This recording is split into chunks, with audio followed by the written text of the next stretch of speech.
I'll be reading Matthew chapter 16 from the ESV. And the Pharisees and Sadducees came, and to test him, they asked him to show them a sign from heaven. He answered them, "When it is evening, you say, it will be fair weather, for the sky is red. And in the morning it will be stormy today, for the sky is red and threatening. You know how to interpret the appearance of the sky, but you cannot interpret the signs of the times. An evil and adulterous generation seeks for a sign, but no sign will be given to it except the sign of Jonah." So he left them and departed. When the disciples reached the other side, they had forgotten to bring any bread. Jesus said to them, "Watch and beware of the leaven of the Pharisees and Sadducees." And they began discussing it among themselves, saying, "We brought no bread."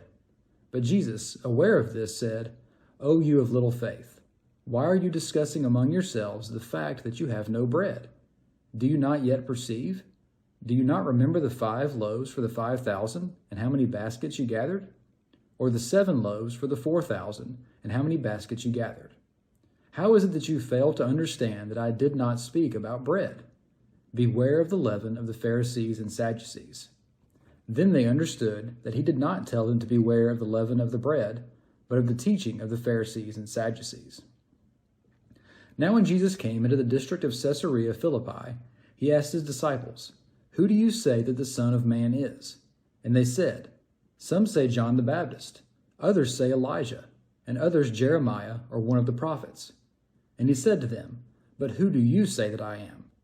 Simon Peter replied, "You are the Christ, the Son of the living God." And Jesus answered him, "Blessed are you, Simon Bar-Jonah, for flesh and blood has not revealed this to you, but my Father who is in heaven. And I tell you, you are Peter, and on this rock I will build my church, and the gates of hell shall not prevail against it. I will give you the keys of the kingdom of heaven, and whatever you bind on earth shall be bound in heaven, and whatever you loose on earth shall be loosed in heaven." Then he strictly charged the disciples to tell no one that he was the Christ. From that time, Jesus began to show his disciples that he must go to Jerusalem and suffer many things from the elders and chief priests and scribes, and be killed, and on the 3rd day be raised. And Peter took him aside and began to rebuke him, saying, "Far be it from you, Lord, this shall never happen to you." But he turned and said to Peter, "Get behind me, Satan, you are a hindrance to me, for you are not setting your mind on the things of God, but on the things of man." Then Jesus told the disciples, "If anyone would come after me, let him deny himself and take up his cross and follow me. For whoever would save his life will lose it, but whoever loses his life for my sake will find it.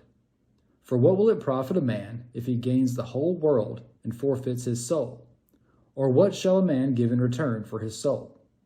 For the Son of Man is going to come with his angels in the glory of his Father, and then he will repay each person according to what he has done. Truly I say to you, there are some standing here who will not taste death until they see the Son of Man coming in his kingdom."